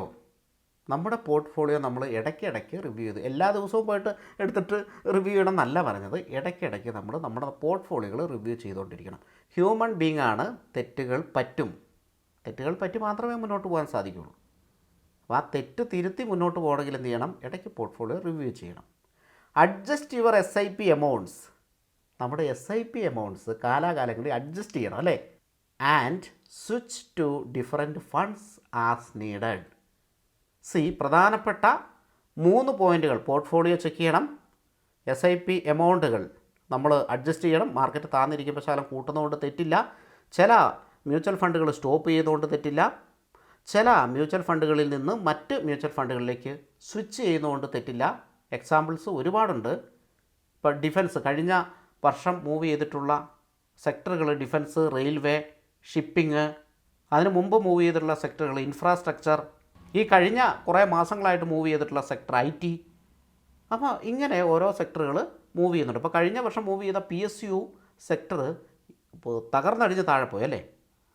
അപ്പോൾ അതിൽ നിങ്ങൾ SIP ചെയ്തുകൊണ്ടിരിക്കുകയാണ്. അത് താഴേക്ക് പോകുന്നത് നമ്മൾ കാണുന്നുണ്ട്. നമ്മൾ ഒരാഴ്ചത്തെ റിട്ടേൺ, ഒരു മാസത്തെ റിട്ടേൺ നോക്കിയപ്പം മാർക്കറ്റ് മുകളിലേക്ക് പോയിട്ടും PSU സെക്ടറിൽ നെഗറ്റീവ് റിട്ടേൺ ആണ് കിട്ടുന്നത്. ഇൻഫ്രാസ്ട്രക്ചറിൽ നെഗറ്റീവ് റിട്ടേൺ ആണ് കിട്ടുന്നത്. Okay, we can stop the SIP and start another SIP in IT sector. അല്ലെങ്കിൽ നിഫ്റ്റി 50യുമായിട്ടും മിഡ് ക്യാപ്പുമായിട്ടും സ്മോൾ ക്യാപ്പുമായിട്ടും മാത്രം ബന്ധപ്പെട്ടിട്ടുള്ള ഫ്ലെക്സി ക്യാപ്പുകളിലോ മൾട്ടി ക്യാപ്പുകളിലോ മറ്റ് ഗ്രോത്ത് ഫണ്ടുകളിൽ ഒരുപാടുണ്ട് മ്യൂച്വൽ ഫണ്ട് കാറ്റഗറി. അതിലേക്ക് ഇൻവെസ്റ്റ്മെൻറ്റ് നമുക്ക് ഷിഫ്റ്റ് ചെയ്തുകൂടെ? ഇൻവെസ്റ്റ് ചെയ്ത എമൗണ്ട് അവിടെ കിടന്നോട്ടെ, നോ ഇഷ്യൂ. വേണമെങ്കിൽ അത് വിൽക്കാം. അത് കുറച്ചുകൂടെ കൂടുതലായിട്ടുള്ള ഒരിതാണ്, ചിലപ്പം നമുക്ക് തെറ്റിപ്പോകാം. അതുകൊണ്ട് നമ്മളത് വിൽക്കേണ്ട, അതവിടെ കിടന്നോട്ടെ. താഴേക്ക് പോവുകയാണ് എന്നറിഞ്ഞുകൊണ്ട് തന്നെ നമുക്ക് അതവിടെ ഇടാം. വേണമെങ്കിൽ സ്വിച്ചും ചെയ്യാം കേട്ടോ. അപ്പോൾ ഈ സ്വിച്ച് ചെയ്യൽ അവിടെ നിൽക്കട്ടെ. ഫർദർ ഇൻവെസ്റ്റ്മെൻറ്റ് നമുക്കതിൽ സ്റ്റോപ്പ് ചെയ്തിട്ട് മറ്റേതെങ്കിലും ഇതിലേക്ക് മാറ്റിക്കൂടെ? ഉറപ്പായിട്ട് മാറ്റാം അല്ലേ? ആ സംഭവങ്ങൾ കൂടി ചെയ്ത് കഴിഞ്ഞാൽ നമ്മുടെ SIP റിട്ടേൺ കൂട്ടാനായിട്ട് സാധിക്കും. അപ്പോൾ 3 പോയിൻറ്റ്സ്: ഇടയ്ക്ക് പോർട്ട്ഫോളിയോ റിവ്യൂ ചെയ്യണം, SIP എമൗണ്ട് അഡ്ജസ്റ്റ് ചെയ്യണം, switch to different funds as needed, ആവശ്യമെങ്കിൽ സ്വിച്ച് ചെയ്യണം. അപ്പോൾ അത് പലരും അങ്ങനെ ചെയ്യാറില്ല. തീമാറ്റിക് ഫണ്ടുകൾ ചെയ്യുമ്പോൾ അത് ശ്രദ്ധിച്ചാൽ മതി കേട്ടോ. തീമാറ്റിക് ഫണ്ടുകൾ ഇപ്പോൾ ഞാൻ നമ്മുടെ ഇൻവെസ്റ്റേഴ്സിന് ഈയിടെയായിട്ട് ഫോറിൻ ഇൻവെസ്റ്റ്മെൻറ്റ് പറഞ്ഞിട്ടുണ്ടല്ലേ. US ഇൻവെസ്റ്റ് ചെയ്യുന്നത് എങ്ങനെയാണ്, ഗ്ലോബലി ഇൻവെസ്റ്റ് ചെയ്യുന്നത് എങ്ങനെയാണ് എന്നുള്ള വീഡിയോ. അപ്പോൾ ഗ്ലോബലി ഇൻവെസ്റ്റ് ചെയ്യുന്ന മ്യൂച്വൽ ഫണ്ടിൻ്റെ വീഡിയോ ഞാൻ ഇട്ടു. അതിൽ ഇൻവെസ്റ്റ് ചെയ്തിട്ട് ഒരാൾ ഇപ്പോൾ കമൻറ്റ് അത്ഭുതത്തോടു കൂടി, സാറേ മാർക്കറ്റ് താഴേക്ക് പോവാണ്, പക്ഷേ ഞാൻ കഴിഞ്ഞ ആഴ്ച സാറിൻ്റെ വീഡിയോ കണ്ട് ഇൻവെസ്റ്റ് ചെയ്താണ്, അത് താഴെ പോകുന്നില്ല, അത് മുകളിലേക്കാണ് പോകുന്നത്. അതായത് ഗ്ലോബലി ഇൻവെസ്റ്റ് ചെയ്യുന്ന ആക്സിസിൻ്റെ ഗ്ലോബൽ ആൽഫ ഫണ്ട്, അതിൻ്റെ വീഡിയോ ആണ് നമ്മൾ ചെയ്തത്. അദ്ദേഹം അത് അത്ഭുതത്തോടു കൂടി അദ്ദേഹം ഒരു മെസ്സേജ് ഇട്ട് ഞാൻ കണ്ടായിരുന്നു. ആ വീഡിയോയിൽ താഴെ കാണും. എന്തുകൊണ്ടാണ് നമ്മൾ ആ വീഡിയോ ഇട്ടത്? നമ്മുടെ ഇന്ത്യൻ മാർക്കറ്റ് താഴേക്ക് പോവുകയാണ്. സോ നമ്മൾ ഡൈവേഴ്സിഫൈ ചെയ്യേണ്ടത് അത്യാവശ്യമാണ്. ഇന്ത്യൻ മാർക്കറ്റ് കൊമ്പത്ത് നിൽക്കുമ്പോൾ 26,000 നിൽക്കുമ്പോൾ ഞാൻ ഈ കാര്യം പറഞ്ഞാൽ എല്ലാവരും എന്നെ ഓടിക്കും. ആരെങ്കിലും കേൾക്കുമോ? കേൾക്കില്ല. ഇപ്പോൾ കുറച്ച് പേരെങ്കിലും കേൾക്കും. പക്ഷേ ഇപ്പോൾ കേട്ടാൽ പോരാ, അത് ജീവിതത്തിലുടനീളം പ്രാവർത്തികമാക്കണം. അതുപോലെ തന്നെ US മാർക്കറ്റ് ട്രംപെല്ലാം കയറി ഇപ്പോൾ അടിച്ച് മിനിച്ച് നിൽക്കുക. കുറച്ച് ഇൻവെസ്റ്റ്മെൻറ്റ് അവിടെ ചെയ്യുന്നതുകൊണ്ട് എന്താണ് തെറ്റ്? US മാർക്കറ്റ് അപ്പിലാണ് നിൽക്കുന്നത്, ചിലപ്പോൾ താഴേക്ക് പോയേക്കാം, ഇല്ലയെന്നൊന്നും നമുക്ക് പറയാൻ പറ്റില്ല. ബട്ട് US മാർക്കറ്റാണ് നമ്മുടെയൊക്കെ മദർ മാർക്കറ്റാണ്.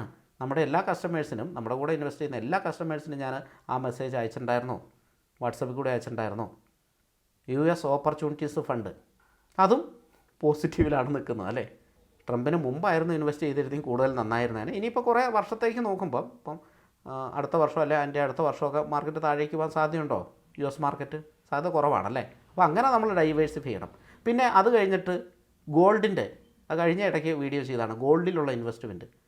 നമ്മുടെ പോർട്ട്ഫോളിയോയുടെ 10 മുതൽ 20% വരെ ഗോൾഡിൽ ഇൻവെസ്റ്റ് ചെയ്യണം എന്നുള്ള ഒരു സ്ട്രാറ്റജി എല്ലാവർക്കും അറിയുമോയെന്ന് അറിയത്തില്ല. അങ്ങനെ ചെയ്യണം. പക്ഷേ ഞാൻ മാർക്കറ്റ് 26,000 നിൽക്കുമ്പം ഞാൻ വന്നിട്ട് ഗോൾഡിൽ ചെയ്തു കേട്ടോ. സാറേ ഗോൾഡിൽ 12% 13% കിട്ടാറുള്ളൂ. അത് പണ്ടല്ലേ, ഇനി ഗോൾഡിൽ അതിൽ കൂടുതൽ കിട്ടിയാലോ? കിട്ടാനുള്ള സാധ്യതയുണ്ട്. കാരണം ഗോൾഡുമായിട്ട് ബന്ധപ്പെട്ടുള്ള അങ്ങനത്തെ ന്യൂസുകളാണ് വരുന്നത്. മൈനിങ് ചെയ്യാനുള്ള ഗോൾഡിൻ്റെ അളവ് കുറവ്, മൈനിങ് ചെയ്യാൻ ഹെവി കോസ്റ്റ്, ഡിമാൻഡ് കൂടുന്നു. ഒരുപാട് കാരണങ്ങളുണ്ട്. അത് ചെയ്യണമെങ്കിൽ ഇനിയിപ്പോൾ മറ്റൊരു വീഡിയോ നമുക്ക് ചെയ്യേണ്ടി വരും. അപ്പോൾ ഞാൻ ഗോൾഡിൻ്റെ ഇത് ഇടയ്ക്ക് നിങ്ങൾക്ക് അയച്ചു തന്ന് ഓർക്കുന്നുണ്ടാകും, വീഡിയോ ചെയ്തിട്ടുണ്ട് ഗോൾഡിൻ്റെ. ഇനിയിപ്പോൾ അടുത്ത ഒരു ആശയം എന്ന് പറഞ്ഞാൽ ഗോൾഡും സിൽവറും മേർജ് ചെയ്തിട്ടുള്ള മ്യൂച്വൽ ഫണ്ടാണ്. അത് ഞാൻ വരാം കേട്ടോ. അപ്പോൾ നമ്മൾ പറഞ്ഞു വന്നത് എന്താണ്? മൾട്ടിപ്പിൾ അസറ്റ് ക്ലാസ്സുകളിൽ ഇൻവെസ്റ്റ് ചെയ്യണം എന്നുള്ളതാണ്. ഇക്വിറ്റി മ്യൂച്വൽ ഫണ്ടിൽ ചെയ്യണം, ഡെപ്റ്റിലൊക്കെ ചെയ്യണം എന്ന് പറഞ്ഞാൽ ഓടിക്കും. കാരണം എന്താണെന്ന് വെച്ചാൽ ഡെപ്റ്റിലൊക്കെ ചെറിയ റിട്ടേണേ കിട്ടുള്ളൂ. ബട്ട് ഡെപ്റ്റ് ഫണ്ടിലും ചെയ്യണം എന്നുള്ളതാണ്. പിന്നെ ഈ പറഞ്ഞേക്കുന്ന പോലെ ഗോൾഡ് ഫണ്ടിൽ ചെയ്യണം. നമ്മുടെ 10 മുതൽ 20% വരെ ഇൻവെസ്റ്റ്മെൻറ്റ് ഗോൾഡിൽ വേണം. ചിന്തിച്ച് നോക്കൂ, അങ്ങനെയാണോ നിങ്ങൾ ചെയ്യുന്നതെന്ന് ചിന്തിച്ച് നോക്കൂ. അപ്പോൾ നമ്മുടെ പോർട്ട്ഫോളിയോയുടെ റിസ്ക് കുറയ്ക്കാനായിട്ട് സാധിക്കും. ഇനി ഫണ്ട് സെലക്ഷനിൽ കുറച്ച് കാര്യങ്ങൾ ശ്രദ്ധിക്കണം. ഒന്ന്, പ്രൂവഡായിട്ടുള്ള ട്രാക്ക് റെക്കോർഡുള്ള ഫണ്ടുകൾ സെലക്ട് ചെയ്യണം. ഇപ്പം ഞാൻ നമ്മുടെ കസ്റ്റമേഴ്സിന് കൊടുത്തിരിക്കുന്ന ഫണ്ടുകളെല്ലാം അങ്ങനത്തെ ഫണ്ടുകളാണ്. പ്രൂവണായിട്ട് ട്രാക്ക് റെക്കോർഡുള്ള, നല്ല ട്രാക്ക് റെക്കോർഡുള്ള ഫണ്ടുകളാണ് നമ്മൾ കൊടുത്തിട്ടുള്ളത്. പിന്നെ എന്തുകൊണ്ട് താഴെ പോയെന്ന് ചോദിച്ചാൽ, മാർക്കറ്റ് താഴെ പോകുമ്പോൾ ഇക്വിറ്റി ബേസ്ഡ് ഫണ്ടുകൾ താഴെ പോകും. അതിൽ അത്ഭുതമൊന്നുമില്ല, മാർക്കറ്റ് അങ്ങനെ തന്നെയാണല്ലോ. അടുത്തത്, സ്ട്രോങ് പെർഫോമൻസ് കാഴ്ചവെക്കുന്ന ഫണ്ടുകളായിരിക്കണം നമ്മൾ കൊടുക്കേണ്ടത്. അത് ഇപ്പോൾ കഴിഞ്ഞ കൊല്ലത്തെ ഡേറ്റ മാത്രം നോക്കി കഴിഞ്ഞ കൊല്ലം പെർഫോം ചെയ്ത ഫണ്ടുകൾ അല്ല, അങ്ങനെയല്ല എടുക്കേണ്ടത്. അല്ലാതെ സ്ട്രോങ് പെർഫോമൻസ് കാഴ്ചവെക്കുന്ന ഫണ്ടുകൾ. ഇപ്പോൾ PSU ഫണ്ടുകൾ ഞാൻ നമ്മുടെ കസ്റ്റമർക്ക് ആർക്കും കൊടുത്തിട്ടില്ല, ഇൻഫ്ര കൊടുത്തിട്ടില്ല. ഡിഫൻസ് ഞാൻ പേഴ്സണലി ഫണ്ട് എടുത്തിട്ടുണ്ട്, അതിന് വീഡിയോ ചെയ്തിട്ടുണ്ട്. എനിക്ക് പണി കിട്ടിയിട്ടുണ്ടായിരുന്നു, താഴേക്ക് പോയി. പക്ഷേ ഞാൻ നമ്മുടെ ഒരു കസ്റ്റമർക്ക് പോലും അത് കൊടുത്തിട്ടില്ല. അപ്പോൾ ഇങ്ങനെ സ്ട്രോങ് പെർഫോമൻസ് കഴിഞ്ഞ വർഷം കാഴ്ചവെച്ചു എന്ന് കരുതിയിട്ട് ഈ വർഷം കാഴ്ച വെക്കണമെന്നില്ല. അപ്പോൾ അത് നമുക്ക് മനസ്സിലായി കഴിഞ്ഞിട്ടുണ്ടെങ്കിൽ അങ്ങനെയുള്ള ഫണ്ടുകൾ ഒഴിവാക്കണം. എന്നാൽ ഈ സമയത്തും സ്ട്രോങ് പെർഫോമൻസ് കാഴ്ചവെക്കുന്ന ഫണ്ടുകളാണ് കൊടുക്കേണ്ടത്. ഇപ്പോൾ മാർക്കറ്റ് ഇടിഞ്ഞിരിക്കുന്നതുകൊണ്ട് ഒന്നും ഉണ്ടാവില്ല. എന്നാൽ പലരും 52 വീക്കിൽ നല്ല പെർഫോമൻസ് കാഴ്ചവെച്ച ഫണ്ടുകളാണ് എടുക്കുന്നത്. തെറ്റാണ്. ആ ഫണ്ടുകൾ അടുത്ത 52 വീക്കിൽ, അതായത് കഴിഞ്ഞ വർഷം കാഴ്ചവെച്ചിട്ടുള്ള ഫണ്ടുകൾ ഈ വർഷം കാഴ്ചവെക്കണമെന്ന്, നല്ല പെർഫോമൻസ് കാഴ്ചവെക്കണമെന്ന് ഒരു നിർബന്ധവും ഇല്ല. ബട്ട് നമ്മളെന്താണ്, സ്ട്രോങ് പെർഫോമൻസ് ഉള്ള ഫണ്ടുകളെ എടുക്കാവുള്ളൂ കേട്ടോ. എന്നാൽ ചില ഫണ്ടുകളുണ്ട് അങ്ങനത്തെ, അപ്പോൾ അതേ എടുക്കാവുള്ളൂ. അതിന് നമ്മൾ വ്യക്തമായ റിസർച്ച് കാര്യങ്ങൾ നടത്തണം. ഒറ്റ വാക്കുകളിൽ നമുക്ക് അല്ലെങ്കിൽ കുറച്ച് നേരം കൊണ്ടത് പറഞ്ഞ് മനസ്സിലാക്കാനായിട്ട് പറ്റില്ല. എന്നാൽ പോലും വളരെ മോശം പെർഫോമൻസ് ഉള്ള ഫണ്ട് അവോയ്ഡ് ചെയ്യുക കേട്ടോ. അതുപോലെ തന്നെ നമ്മൾ ശ്രദ്ധിക്കേണ്ട കാര്യം, allocate your investment across different funds based on your risk tolerance and time horizon. ഇത് വളരെ പ്രധാനപ്പെട്ട കാര്യമാണ്. അടുത്ത 2 വർഷത്തേക്ക് ഇൻവെസ്റ്റ് ചെയ്യുന്നയാളും അടുത്ത 10 വർഷത്തേക്ക് ഇൻവെസ്റ്റ് ചെയ്യുന്നയാളും ഒരേ ഫണ്ടിലല്ല ഇൻവെസ്റ്റ് ചെയ്യേണ്ടത്. അടുത്ത ടൈം ഹൊറൈസണ് വളരെ പ്രാധാന്യമുണ്ട്. ഇനി പ്രായത്തിന് വളരെ പ്രാധാന്യമുണ്ട്. 60 വയസ്സ് ആയ ഒരാളും 25 വയസ്സ് ആയ ഒരാളും എടുക്കാവുന്ന റിസ്കിന് വ്യത്യാസമുണ്ട്. 60 വയസ്സ് ആയയാൾക്ക് ഹൈ റിസ്ക് ഫണ്ടുകൾ സെലക്ട് ചെയ്യുന്നതുകൊണ്ട് സെലക്ട് ചെയ്യാൻ പാടില്ല. അങ്ങനെയാണ് ഈ ഇൻവെസ്റ്റ്മെൻറ്റിൻ്റെ ഒരു റൂൾ അല്ലേ. 60 വയസ്സ് ആയ ഒരാൾ റിസ്ക് കുറഞ്ഞ ഫണ്ടുകൾ, ഇപ്പോൾ വെരി ഹൈ റിസ്ക് ഉള്ള ഫണ്ടുകളുണ്ട്, ഹൈ റിസ്ക് ഉള്ള ഫണ്ടുകളുണ്ട്, മോഡറേറ്റ്ലി ഹൈ റിസ്ക് ഉള്ള ഫണ്ടുകളുണ്ട്, അതിലും കുറഞ്ഞ റിസ്ക് ഉള്ള ഫണ്ടുകളുമുണ്ട്. അപ്പോൾ ഇങ്ങനെ ഒരുപാട് കാറ്റഗറി ഉണ്ട്, 4-5 കാറ്റഗറി ഉണ്ട് റിസ്ക് മാത്രമായിട്ട്. അതിൽ 25 വയസ്സുള്ള ഒരാൾക്ക് ഹൈ റിസ്ക് ഉള്ള ഫണ്ടുകളിൽ ഇൻവെസ്റ്റ് ചെയ്യുക, 60 വയസ്സുള്ള ഒരാൾക്ക് അത്രയും റിസ്ക് ഉള്ള ഫണ്ടുകളിൽ ഇൻവെസ്റ്റ് ചെയ്ത് കൂടാ എന്നുള്ളതാണ്. പക്ഷേ നമ്മളോട് കസ്റ്റമർ എപ്പോഴും ചോദിക്കുന്നത്, അവർ നേരെ കഴിഞ്ഞ വർഷത്തെ റിട്ടേൺ നോക്കും, 2-3 വർഷത്തെ നോക്കും, എന്നിട്ട് ഏറ്റവും റിസ്ക് കൂടിയ ഫണ്ടുകൾ, ഏറ്റവും കൂടുതൽ റിട്ടേൺ ഉള്ള ഫണ്ടുകളാണ് സാധാരണഗതിയിൽ അവർ സജസ്റ്റ് ചെയ്യാറുള്ളത്. അതങ്ങനെ തന്നെയാണ്. എന്നാൽ അതിൽ കുറച്ച് ഇത് മാറ്റം വരുത്തുന്നത് നന്നായിരിക്കും. നമ്മുടെ പ്രായവും ടൈം ഹൊറൈസണും നോക്കിയതിന് ശേഷം റിസ്ക് ഏതാണ്, റിസ്ക് ടോളറൻസ് നമ്മൾ തീരുമാനിക്കണം. ഇപ്പോൾ 70-80 വയസ്സുള്ള ഒരാളൊക്കെ ഹൈ റിസ്ക് ആയിട്ടുള്ള ഫണ്ടുകൾ ഇൻവെസ്റ്റ് ചെയ്യുന്നതിലും ബെറ്റർ എന്ന് പറഞ്ഞ് റിസ്ക് കുറഞ്ഞിട്ടുള്ള ഡെപ്റ്റിലും മറ്റുമൊക്കെ ഇൻവെസ്റ്റ് ചെയ്യുന്നതായിരിക്കും നല്ലതല്ലേ. പക്ഷേ നോർമലി ആളുകൾ അത് അംഗീകരിക്കാറില്ലെങ്കിലും അത് നമ്മൾ നോക്കിയിരിക്കണം കേട്ടോ. അത് നോക്കുക, റിസ്ക് ടോളറൻസ് നോക്കുക. അടുത്തതായിട്ട് ആളുകൾ കാണിക്കുന്ന ഒരു ഭയങ്കര മിസ്റ്റേക്കാണ്, SIPs മുന്നോട്ട് കൊണ്ടുപോകും, അതിന് റിട്ടേൺ ഒന്നും കിട്ടുന്നില്ല എന്ന് വിചാരിച്ചോ. റിട്ടേൺ കിട്ടുന്നില്ല എങ്കിൽ നിങ്ങളുടെ ഫിനാൻഷ്യൽ അഡ്വൈസറുമായിട്ടൊന്ന് ഡിസ്കസ് ചെയ്യുന്നതായിരിക്കും. കഴിഞ്ഞ 5 മാസമായിട്ട് ഇൻവെസ്റ്റ് ചെയ്യുന്ന ആർക്കും റിട്ടേൺ ഉണ്ടാവില്ല, അത് മാർക്കറ്റ് ഇടിഞ്ഞതുകൊണ്ടാണ്. അതല്ല, മാർക്കറ്റ് മുകളിലേക്ക് പോകുമ്പോഴും നമ്മുടെ ഇതിന് റിട്ടേൺ വരുന്നില്ല എങ്കിൽ ആ ഫണ്ടുകൾക്ക് എന്തോ പ്രശ്നമുണ്ടല്ലേ. അപ്പോൾ ഫണ്ടുകൾക്ക് പ്രശ്നമില്ല, മാർക്കറ്റിൻ്റെ കുഴപ്പം കൊണ്ടാണ് റിട്ടേൺ വരാത്തത് എങ്കിൽ SIPs സ്റ്റോപ്പ് ചെയ്യുന്ന ആളുകളുണ്ടല്ലോ. എന്നാൽ ഓർക്കുക, SIPക്ക് ഏറ്റവും കൂടുതൽ റിട്ടേൺ കിട്ടണമെങ്കിൽ, ഞാൻ അതിൻ്റെ വീഡിയോ നേരത്തെ ചെയ്തിട്ടുണ്ട്, ഇനിയും അത് ചെയ്യാം, കാരണം അത്ര ഇൻട്രസ്റ്റിംഗ് ആണ് ആ വീഡിയോസ്. അപ്പോൾ ആ ഏറ്റവും കൂടുതൽ റിട്ടേൺ കിട്ടണമെങ്കിൽ ഒരുപാട് നാൾ ഇൻവെസ്റ്റ് ചെയ്തേ മതിയാകൂ. അതായത് ഷോർട്ട് ടൈം മാർക്കറ്റ് ഫ്ലക്ച്വേഷൻസിലൊക്കെ നമ്മൾ ഇൻവെസ്റ്റഡ് ആയിരിക്കണം. ലോങ് ടൈം ഗോളിൽ മാത്രം ഫോക്കസ് ചെയ്ത് ഒരു 5 വർഷത്തിന് മുകളിലേക്കുള്ള ഒരു ടൈം പീരീഡ്, അത് മനസ്സിൽ കണക്ക് കൂട്ടുക, 10 വർഷം 5 വർഷം. അപ്പോൾ ആ ഒരു ഇതിലേക്ക് കൺസിസ്റ്റൻ്റ് ആയിട്ട് നമ്മൾ ഇൻവെസ്റ്റ് ചെയ്താൽ മാത്രമേ ഉള്ളൂ നമ്മുടെ റിട്ടേൺ കൂട്ടാനായിട്ട് പറ്റുള്ളൂ. ഇതിൻ്റെ പേരാണ് long time vision. Long time vision ഇല്ലാതെ SIP ചെയ്ത് കഴിഞ്ഞാൽ റിട്ടേൺ കൂടില്ല, റിട്ടേൺ കിട്ടില്ല എന്നല്ല, റിട്ടേൺ കിട്ടും, പക്ഷേ നമുക്കൊരു വളരെ വലിയ ഒരു റിട്ടേൺ കിട്ടില്ല, ഒരു കോമ്പൗണ്ടിങ്ങിൻ്റെ ബെനിഫിറ്റ് നമുക്ക് കിട്ടില്ല. അപ്പോൾ ലോങ് ടൈം വിഷൻ ഉണ്ടായിരിക്കണം എന്നുള്ളതാണ് SIP റിട്ടേൺ കൂട്ടാനായിട്ടുള്ള മറ്റൊരു പ്രധാനപ്പെട്ട പോയിൻ്റ്. ഇത് ഞാൻ വീഡിയോ ചെയ്തിട്ടുണ്ട്, ഇനിയും ചെയ്യാം കേട്ടോ, അത്ര ഇൻട്രസ്റ്റിംഗ് ആണത്. Next, manage your emotions. ഇപ്പോൾ എനിക്ക് വരുന്ന മെസ്സേജുകളാണ് വാട്സപ്പിൽ ഇങ്ങനെ തുറന്നു കഴിഞ്ഞാൽ അവർ, സാറേ ഞാൻ ആ സ്റ്റോക്ക് ഇൻവെസ്റ്റ് ചെയ്തു, അത് താഴെയാണല്ലോ. നമ്മുടെ കസ്റ്റമേഴ്സിൽ നിന്ന് വരുന്ന മെസ്സേജാണ്, സാറേ മ്യൂച്വൽ ഫണ്ടുകളൊന്നും കയറുന്നില്ല കേട്ടോ, നമ്മൾ ഇൻവെസ്റ്റ് ചെയ്തൊന്നും കയറുന്നില്ല, എന്താ ചെയ്യുക, വിറ്റ് മാറണോ? ഇങ്ങനെയുള്ള മെസ്സേജുകൾ വരുന്നുണ്ട്. ഇത് ഇമോഷൻസ് കൺട്രോൾ ചെയ്യാൻ പറ്റാത്ത വ്യക്തികളാണ് ഇങ്ങനെയുള്ള മെസ്സേജുകൾ അയക്കുന്നത്. അവർക്കറിയാം ഈ സമയത്ത് മാർക്കറ്റ് ഇടിഞ്ഞതുകൊണ്ടാണ് ഇത് റിട്ടേൺ കിട്ടാത്തത്, ഈ സമയത്ത് ഇൻവെസ്റ്റ് ചെയ്യുന്നതാണ് കൂടുതൽ നല്ലത് എന്നറിയാമെങ്കിലും നമ്മുടെ ഇമോഷൻസിനെ തളർത്താൻ വേണ്ടിയിട്ട് മീഡിയകൾ ശ്രമിച്ചുകൊണ്ടിരിക്കും, കോർപ്പറേറ്റുകൾ ശ്രമിച്ചുകൊണ്ടിരിക്കും, മിസ്ലീഡിംഗ് ആയിട്ടുള്ള ഇൻഫോർമേഷൻസും വരാം. അങ്ങനെ നമ്മൾ നമ്മുടെ ഇൻവെസ്റ്റ്മെൻറ്റ് പിൻവലിച്ച് പോകണം. ഇത് പിൻവലിക്കും, വാങ്ങാൻ ആരെങ്കിലും ഉണ്ടെങ്കിലല്ലേ കച്ചവടം നടക്കുകയുള്ളൂ. ഒരു കച്ചവടം എങ്ങനെയാണ് നടക്കുക? ഒരാൾ വിൽക്കണം, മറ്റൊരാൾ വാങ്ങണം, എന്നാലല്ലേ ഒരു കച്ചവടം നടക്കുകയുള്ളൂ. വിൽക്കാൻ ആളൊന്നുമില്ല, വാങ്ങാൻ മാത്രം ആളുള്ളൂ, കച്ചവടം നടക്കുമോ? ഇല്ല. നിങ്ങൾക്ക് ഒരു സംഭവം വിൽക്കാൻ പറ്റുന്നുണ്ടെങ്കിൽ അപ്പുറത്തെ സൈഡിൽ അത് വാങ്ങാൻ ആളുണ്ട് എന്ന് മനസ്സിലാക്കുക. ആ വാങ്ങാനുള്ള ആൾ നിങ്ങളെ കഴിഞ്ഞ് സ്മാർട്ട് ആയതുകൊണ്ടാണ് അദ്ദേഹം ഇപ്പോൾ വാങ്ങുന്നതെന്നും മനസ്സിലാക്കുക. അപ്പോൾ നിങ്ങളെ തകർക്കാൻ വേണ്ടിയിട്ട് ഒരുപാട് സംഭവങ്ങൾ മീഡിയകൾ ശ്രമിച്ചുകൊണ്ടിരിക്കും, അത് ഇനിയും ശ്രമിക്കും, ഇനി വരുന്ന സമയങ്ങളിൽ അത് കൂടുതലായിരിക്കും. കാരണം ഇങ്ങനെ തകർത്ത് കഴിഞ്ഞാൽ മാത്രമേ അവന് നേട്ടം ഉണ്ടാക്കാനായിട്ട് സാധിക്കൂ, കോർപ്പറേറ്റുകൾക്ക് നേട്ടം ഉണ്ടാക്കാനായിട്ട് സാധിക്കും. വലിയ ഒരു ഷോപ്പിംഗ് മാൾ വരുമ്പോൾ അതിൻ്റെ ചുറ്റുമുള്ള കുഞ്ഞി കച്ചവടക്കാർ അപ്രതീക്ഷിതമാകുന്നത് കണ്ടിട്ടില്ലേ? ഇവരെ അപ്രതീക്ഷിതമാക്കുന്ന എന്താണ്? ഈ ഷോപ്പിംഗ് മാളുകളിൽ ചിലപ്പോൾ ആദ്യം കൊടുക്കുന്നത് ഫ്രീ ആയിരിക്കും, അല്ലെങ്കിൽ ഫുള്ളി ഡിസ്കൗണ്ട് ആയിരിക്കും. അംബാനിയുടെ തന്ത്രം അറിയത്തില്ലേ? ജിയോ വന്നപ്പോൾ, ഇപ്പോൾ പുതിയതായിട്ട് അവർ ഡിസ്നി ഹോട്ട്സ്റ്റാറും മറ്റുമൊക്കെ എടുത്തപ്പോൾ ക്രിക്കറ്റ് കളി ഫ്രീ ആയിട്ട് തന്നില്ലേ?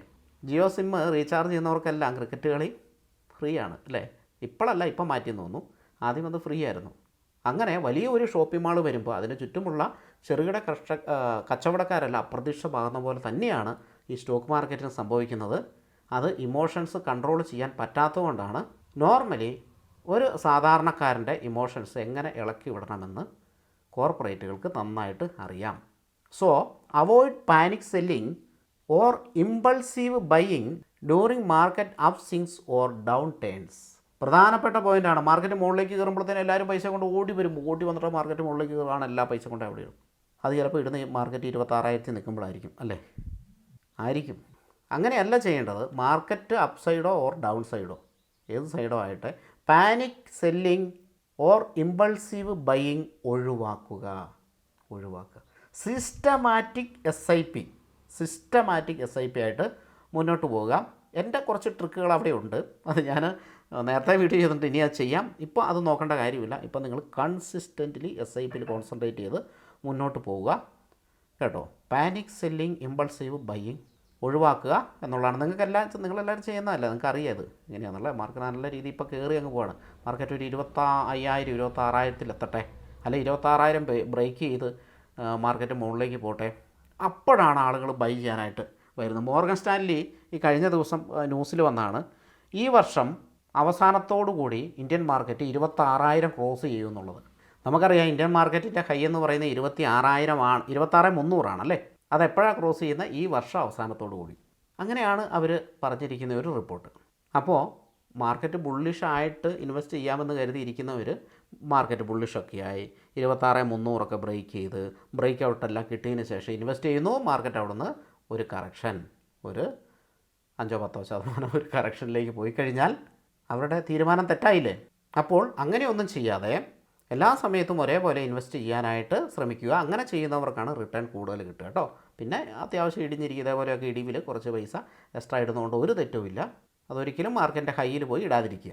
അടുത്തത് സീക്ക് പ്രൊഫഷണൽ അഡ്വൈസാണ്. നമ്മളെക്കൊണ്ട് സാധിക്കുന്നില്ലെങ്കിൽ ഈ മേഖലയിൽ പ്രാവീണ്യമുള്ള ആൾക്കാരുടെ ഉപദേശം തേടുന്നതിൽ ഒരു തെറ്റുമില്ല. Consider consulting a financial advisor to personalise your investment strategy and maximise your SIP returns. അപ്പോൾ ഈ മേഖലയിൽ ലൈസൻസ് ഉള്ള ഫിനാൻഷ്യൽ അഡ്വൈസേഴ്സിൻ്റെ സേവനം തേടുന്നതുകൊണ്ട് തെറ്റെന്തെങ്കിലും ഉണ്ടോ? തെറ്റൊന്നുമില്ല. സാധാരണഗതിയിൽ എന്നെ പോലെയുള്ള മ്യൂച്വൽ ഫണ്ട് ഡിസ്ട്രിബ്യൂട്ടേഴ്സ് ഇതിൽ ക്യാഷ് വാങ്ങാറില്ല, ഇത് ഫ്രീ ആണ്. ഇപ്പോൾ നമ്മുടെ അസറ്റ് പ്ലസിലെ ആപ്ലിക്കേഷൻ നിങ്ങൾ ക്ലിക്ക് ചെയ്യുമ്പോൾ തന്നെ എൻ്റെ പേരും ലൈസൻസ് നമ്പറും അതിൽ കാണാൻ പറ്റും. ഏഞ്ചൽ ഫണ്ടിൽ ഞാൻ രജിസ്റ്റർ ചെയ്തിട്ടുണ്ട്. അവിടെ നിങ്ങൾ അക്കൗണ്ട് എടുത്ത് കഴിഞ്ഞതിന് ശേഷമാണെന്ന് തോന്നുന്നു പാർട്ണർ വിത്ത് എന്നും പറഞ്ഞിട്ട് എൻ്റെ പേര് കാണാൻ പറ്റും, നമ്പറും കാര്യങ്ങളും ഒക്കെ അതിൽ കാണാൻ പറ്റും. അപ്പോൾ ഇങ്ങനെ നമ്മൾ നമ്മുടെ കസ്റ്റമേഴ്സിന് കൊടുക്കുന്ന സേവനങ്ങൾക്ക് ക്യാഷ് വാങ്ങാറില്ല. അപ്പോൾ അത് ഫ്രീ അല്ലേ? ഓക്കെ, എന്തായാലും ആരാണോ നിങ്ങളുടെ ഫിനാൻഷ്യൽ അഡ്വൈസർ, അപ്പോൾ അവരുടെ ഒരു അഡ്വൈസ് എടുക്കുക. നിങ്ങളെക്കൊണ്ട് സാധിക്കുന്നില്ലെങ്കിൽ സ്വന്തമായിട്ട് ചെയ്യാൻ പറ്റുമെങ്കിൽ ചെയ്തോളൂ, വിഷയമില്ല. ഇല്ലെങ്കിൽ അവരുടെ ഒരു ഹെൽപ്പ് തേടുന്നതിൽ ഒരു തെറ്റുമില്ല. അടുത്ത പ്രധാന പോയിൻ്റ് ആക്ഷണബിൾ സ്ട്രാറ്റജീസ് ആണ്. സ്ട്രാറ്റജികൾ നമ്മളിങ്ങനെ ടെസ്റ്റ് ചെയ്തുകൊണ്ടിരിക്കണം, നോളജ് ഇൻക്രീസ് ചെയ്തുകൊണ്ടിരിക്കണം. നോർമലി മറ്റൊരു ജോലി ചെയ്യുന്ന ഒരാൾ, ഇപ്പോൾ ഒരു ഗവൺമെൻറ് ഉദ്യോഗസ്ഥനാണ്, അദ്ദേഹത്തിൻ്റെ ഡ്യൂട്ടികളും കാര്യങ്ങളും ഉണ്ട്. അദ്ദേഹത്തിന് ഈ SIP റിട്ടേൺ എങ്ങനെ കൂട്ടാം എന്ന് ചിന്തിക്കലല്ല അദ്ദേഹത്തിൻ്റെ പണി, അല്ലെങ്കിൽ അതിനുള്ള സമയം കിട്ടാറില്ല. എനിവേ, സമയം കിട്ടുന്നതനുസരിച്ച് നിങ്ങൾ നിങ്ങളുടെ നോളജുകളും കാര്യങ്ങളും ഈ ഒരു കാര്യത്തിൽ കൂട്ടാനായിട്ട് ശ്രമിക്കുക. ലോകം എങ്ങോട്ട് പോകുന്നു, ഏതൊക്കെ സെക്ടറിലാണ് മൂവ് ചെയ്യാൻ സാധ്യതയുള്ളൂ, ഇത് നല്ലതാണ്. നമ്മുടെ റിട്ടേൺ കൂട്ടാനായിട്ട് ഈ നോളജുകൾ നമുക്ക് സഹായിക്കും. തീർച്ചയായിട്ടും ഞങ്ങളൊക്കെ ചെയ്തുകൊണ്ടിരിക്കുന്ന അതാണ്. ഈ വീഡിയോയും അതിന് വേണ്ടിയിട്ടുള്ളതാണ്. അപ്പം നമ്മുടെയൊക്കെ പണിയെന്ന് പറഞ്ഞാൽ ഇത് വീക്ഷിക്കുക, പഠിക്കുക. അപ്പം അങ്ങനെയൊക്കെ ഉള്ള അറിവുള്ളതുകൊണ്ടാണ് വീഡിയോ ചെയ്യാൻ പറ്റുന്നത്. അപ്പോൾ എന്തായാലും സ്ട്രാറ്റജികൾ ഇംപ്ലിമെൻറ്റ് ചെയ്യുക എന്നുള്ളതാണ്. അപ്പം അതിങ്ങനെ പോളിഷ് ചെയ്ത് നമുക്ക് റിട്ടേൺ കൂട്ടാനായിട്ട് സാധിക്കും. അടുത്ത ഗോൾ സെറ്റ് ചെയ്യുക എന്നുള്ളത്. ഇതിൽ എത്ര പേര് റിയലിസ്റ്റിക് ആയിട്ടുള്ള ഗോൾ സെറ്റ് ചെയ്തിട്ടുണ്ട്? Define your financial goals whether it's A house retirement or your child's education. അപ്പോൾ ഇതിന് വേണ്ടിയിട്ട് ഞാനൊരു വീട് പണിയുന്നുണ്ട്. അപ്പോൾ അതിന് വേണ്ടിയിട്ട് ഇന്ന വർഷമാണ്, 5 വർഷം കഴിഞ്ഞിട്ടാണ് ഞാൻ പണിയുന്നത്, അതിന് ഇത്ര പൈസ എനിക്ക് ആവശ്യമുണ്ട്, എങ്ങനെ ഇൻവെസ്റ്റ് ചെയ്യാം? ഞാൻ റിട്ടയർമെൻറ്റിന് വേണ്ടിയിട്ട് ചെയ്യുന്നുണ്ട്, എങ്ങനെ ഇൻവെസ്റ്റ് ചെയ്യാം? അപ്പം അങ്ങനെ ഒരു ഗോൾ നമുക്കുണ്ടാകണം. ഈ ഗോളിലേക്ക് നമ്മൾ പോയിക്കൊണ്ടിരിക്കുമ്പോൾ അവിടെ എന്തെങ്കിലും തടസ്സം നേരിടുന്നുണ്ടെങ്കിൽ ആ ഒരു സംഭവം നമ്മൾ റിവ്യൂ ചെയ്തിരിക്കണം, അല്ലേ? വേണമെങ്കിൽ ചില SIPകൾ, അത് ഞാൻ മുന്നിൽ പറഞ്ഞിട്ടുണ്ട്, ചില ഫണ്ടുകൾ ചിലപ്പോൾ സ്വിച്ച് ചെയ്യേണ്ടി വന്നേക്കാം, ചില SIPകൾ സ്റ്റോപ്പ് ചെയ്ത് പുതിയത് സ്റ്റാർട്ട് ചെയ്യേണ്ടി വന്നേക്കാം. പീരിയോഡിക്കലി നമ്മുടെ പോർട്ട്ഫോളിയോ റിവ്യൂ ചെയ്യേണ്ടി വന്നേക്കാം. അപ്പോൾ നമുക്കൊരു ഗോള് ആവശ്യമുണ്ട് എന്നുള്ളതാണ് SIP റിട്ടേൺ കൂട്ടാനായിട്ടുള്ള മറ്റൊരു ഉപാധി. അടുത്ത വളരെ വളരെ വളരെ പ്രധാനപ്പെട്ട കാര്യം, ടെക്നോളജി നമ്മളെ സഹായിക്കുന്ന ഒരു കാര്യമാണിത്. ഒരുപാട് പേര് ഇപ്പോഴും നമ്മുടെ കസ്റ്റമേഴ്സിൽ ഓട്ടോ ഡെബിറ്റ് ഫെസിലിറ്റി എനേബിൾ ചെയ്തിട്ടില്ല, മാൻഡേറ്റ് എനേബിൾ ചെയ്തിട്ടില്ല. Making it automatic, set up automatic SIP payments from your bank account to ensure consistent investing. വളരെ പ്രധാനപ്പെട്ട കാര്യം. SIP ചേരുക, SIP ചെയ്തതിന് ശേഷം എന്ത് ചെയ്യുക? അത് ഓട്ടോ സെറ്റാക്കുക. ഇല്ലെങ്കിൽ നമ്മൾ ഇടൂല, മാനുവലി നമ്മൾ ഇടൂല, മാർക്കറ്റ് ഇടിയുമ്പോൾ ഇടിയല്ല. അതാണ്. അപ്പോൾ ഞാൻ വിചാരിക്കുകയാണ്, ഞാനിപ്പോൾ ഒരു 10,000 രൂപ വെച്ച് എല്ലാ മാസവും SIP ചെയ്യുന്നുണ്ട് എന്ന് വിചാരിക്കുകയാണ്. അത് എല്ലാ മാസവും ഞാൻ മാനുവലി ഇടുന്നത്. എനിക്ക് മാൻഡേറ്റ് 25,000 രൂപയാണ്. സാറ് മാൻഡേറ്റിൻ്റെ സാധനം അയച്ചു തന്നു, 25,000 രൂപയാണ്. ഞാൻ ചെയ്യുന്ന SIP 10,000 രൂപയാണ്. എനിക്ക് 25,000 മാൻഡേറ്റ് ചെയ്യാൻ പറ്റൂല. അതെന്താ 25,000 മാൻഡേറ്റ് വരുന്നത്? അത് ഗവൺമെൻറ് റൂളാണ്. 25,000 വരും. ഇപ്പോൾ 10,000 ഇറങ്ങിയിട്ടുണ്ട് കേട്ടോ, 10,000 വരുന്നുണ്ട്. പക്ഷേ അതിലും താഴെയില്ല. ഇപ്പോൾ ഞാൻ ചെയ്യുന്ന SIP 100 രൂപയുടെയാണ്. എനിക്ക് 100 രൂപയുടെ മാൻഡേറ്റ് മതി എന്ന് വെച്ചാൽ അത് കിട്ടില്ല. ഏറ്റവും മിനിമം 10,000 അത് കഴിഞ്ഞാൽ 25,000, 50,000, 1 ലക്ഷം, 5 ലക്ഷം, 10 ലക്ഷം, 50 ലക്ഷം, 25 ലക്ഷം, 50 ലക്ഷം, ഇങ്ങനെയാണ് മാൻഡേറ്റ് പോകുക. അത് ഒരു ഇതുണ്ട്. ഈ പൈസ ബാങ്കിൽ വേണമെന്നല്ല, ഇത്രയും ബാങ്കിൽ നിന്ന് കട്ട് ചെയ്യുന്നല്ല, മറിച്ച് 25,000 രൂപയുടെ ഓട്ടോ ഡെബിറ്റ് ഫെസിലിറ്റി നമ്മൾ ചെയ്ത് കഴിഞ്ഞാൽ 25,000 രൂപ വരെയുള്ള SIP അതിലേക്ക് ലിങ്ക് ചെയ്യാൻ പറ്റും. ഇപ്പോൾ നിങ്ങളുടെ SIP 5,000 രൂപയാണല്ലേ, 10,000 രൂപയാണെങ്കിൽ ഓക്കെ, അത് അതിലേക്ക് ലിങ്ക് ചെയ്യാം. ഇനി ഒരു 15,000 രൂപ SIP കൂടി അതിൽ ലിങ്ക് ചെയ്യാം. വേണമെങ്കിൽ ചെയ്യാം, വേണമെങ്കിൽ ചെയ്യേണ്ട. പക്ഷേ മാൻഡേറ്റ് എന്താണ്? 25,000 രൂപയുടെ മാൻഡേറ്റാണ്, ഓട്ടോ ഡെബിറ്റ് അതാണ്. അപ്പോൾ അങ്ങനെ കണ്ടിട്ട് ഒരുപാട് പേര് ഈ ഓട്ടോ ഡെബിറ്റ് ചെയ്യില്ല, മാൻഡേറ്റ് ചെയ്യില്ല. അതൊരു വലിയ മിസ്റ്റേക്കാണ്. കാരണം ഓട്ടോമാറ്റിക്കലി SIP എമൗണ്ട് പോയില്ല എങ്കിൽ മാർക്കറ്റ് ക്രാഷ് വരുമ്പോൾ ആസ് എ ഹ്യൂമൻ ബീങ് നമ്മൾ നമ്മുടെ ഇൻവെസ്റ്റ്മെൻറ്റ് സ്റ്റോപ്പ് ചെയ്യാൻ പാടില്ല. അപ്പോൾ ഏറ്റവും പ്രധാനപ്പെട്ട മറ്റൊരു കാര്യം എന്ന് പറയുന്നത് SIPകൾ ഓട്ടോമാറ്റിക്കലി സെറ്റ് ചെയ്യുക എന്നുള്ളതാണ്. അപ്പോൾ സെറ്റ് ചെയ്യാത്ത നമ്മുടെ കസ്റ്റമേഴ്സ് ഉണ്ടെങ്കിൽ ജസ്റ്റ് മെസ്സേജ്. നമുക്ക് ഓൺലൈനിലും ചെയ്യാം, ഓഫ്ലൈനിലും ചെയ്യാം. ഓൺലൈനിൽ ചെയ്യാം, നിങ്ങൾ തന്നെ ചെയ്യണം. ബാങ്ക് അക്കൗണ്ട് നമ്പറും കാര്യങ്ങളൊക്കെ നിങ്ങൾ തന്നെ അടിച്ചു കൊടുത്ത് ചെയ്യണം. അതിൻ്റെ ഇമെയിൽ ഞാൻ വിട്ടുതരാം. അതിൻ്റെ ഇത് ക്രിയേറ്റ് ചെയ്ത് ഇമെയിലിൽ ജസ്റ്റ് ക്ലിക്ക് ചെയ്തിട്ട് അക്കൗണ്ട് നമ്പറോ അല്ലെങ്കിൽ ഡെബിറ്റ് കാർഡ് നമ്പറോ UPI ID ഒക്കെ കൊടുത്ത് നിങ്ങൾക്ക് ചെയ്യാൻ പറ്റും. അതല്ലെങ്കിൽ ഓഫ്ലൈനായിട്ട് ചെയ്യുന്നത്, ഞാനൊരു ഫോം നിങ്ങൾക്ക് അയച്ചു തരും. വാട്സപ്പിലും അയച്ചു തരാം, ഇമെയിലും അയച്ചു തരാം. അതിലൊരു ഒപ്പിടുക, ഒരേ ഒരു ഒപ്പിടുക. അന്ന് തന്നെ എനിക്ക് തിരിച്ചയക്കുക. അത് ഞാൻ ഇവിടെ നിന്ന് അപ്ലോഡ് ചെയ്തോളാം. ഓൺലൈൻ എന്ന് പറഞ്ഞാൽ പെട്ടെന്ന് ഓട്ടോ ഡെബിറ്റ് എനേബിൾ ആകും. ഓഫ്ലൈൻ എന്ന് പറഞ്ഞാൽ 30 ദിവസം താമസമുണ്ട്. 30 ദിവസം കഴിഞ്ഞ് എനേബിൾ ആകും, അല്ലെങ്കിൽ 30 ദിവസത്തിനുള്ളിൽ എനേബിൾ ആകും. അപ്പോൾ ഒരു ടൈമിൻ്റെ വ്യത്യാസമുണ്ട് ഓഫ്ലൈനും ഓൺലൈനും തമ്മിൽ. ഓഫ്ലൈൻ ആണെങ്കിൽ നമ്മൾ മാനുവലി ഒന്നും അയക്കുകയൊന്നും വേണ്ട. വാട്സപ്പിൽ കൂടെ അയച്ചു തന്നാൽ മതിയാവും, ഇമെയിലിൽ കൂടെ അയച്ചു തന്നാൽ മതി, എന്തായാലും മതിയാവും. ഒരു പേജേ ഉള്ളൂ. ഒപ്പിട്ടിട്ട് ആ പേജ് തിരിച്ച് സ്കാൻ ചെയ്ത് അയച്ചു തന്നാൽ മതിയാവും. അപ്പോൾ ഏതാണ്ടൊരു വെളിച്ചം വീശിയെന്ന് തോന്നുന്നു അല്ലേ? പക്ഷേ നിങ്ങൾ ഈ കാര്യങ്ങളൊക്കെ കുറേ കഴിയും മറന്നു പോകും. അതുകൊണ്ട് എൻ്റെ ഒരു റിക്വസ്റ്റാണ്, എഴുതി വെക്കുക. അത് സ്ട്രിക്റ്റായിട്ട് ഫോളോ ചെയ്യുന്നവർക്ക് മാത്രമേ SIPയിൽ റിട്ടേൺ മാക്സിമൈസ് ചെയ്യാനായിട്ട് പറ്റുള്ളൂ, കൂടുതൽ റിട്ടേൺ ഗാദർ ചെയ്യാനായിട്ട് പറ്റുള്ളൂ. അല്ലാതെ വീഡിയോ കണ്ടതുകൊണ്ടോ ഇത് പ്രാക്ടിക്കലി നമ്മൾ ചെയ്യാതിരുന്നിട്ടോ നമുക്ക് ഒരിക്കലും നമ്മുടെ റിട്ടേൺ കൂട്ടാനായിട്ട് സാധിക്കില്ല. അതുപോലെ തന്നെ ഒരു വെൽത്ത് ക്രിയേഷൻ നടത്താനും സാധിക്കില്ല. അപ്പോൾ എല്ലാവരും ഇത് നോട്ട് ചെയ്യുക, എഴുതി വെക്കുക, അത് പ്രാക്ടിക്കലി അപ്ലൈ ചെയ്യുക, അത് ജീവിതത്തിൽ കൊണ്ടുവരിക. അങ്ങനെ എല്ലാവർക്കും നല്ലൊരു ഫിനാൻഷ്യൽ ഫ്രീഡം ലഭിക്കട്ടെ എന്ന് ആത്മാർത്ഥമായി ആഗ്രഹിച്ചുകൊണ്ട് വീഡിയോ വൈൻഡപ്പ് ചെയ്യാം. Thank you for watching. Video ഇഷ്ടമായെങ്കിൽ ലൈക്ക് ചെയ്യുക, സബ്സ്ക്രൈബ് ചെയ്യുക. നിങ്ങളുടെ വിലയേറിയ അഭിപ്രായങ്ങൾ കമൻറ്റിൽ രേഖപ്പെടുത്തുക. നമുക്ക് മറ്റൊരു ഇൻഫോർമേറ്റീവ് വീഡിയോയുമായിട്ട് വീണ്ടും കാണാം. Happy investing. Mutual fund investments are subject to market risks. Read all scheme-related documents carefully before investing. Past performance is not indicative of future performance.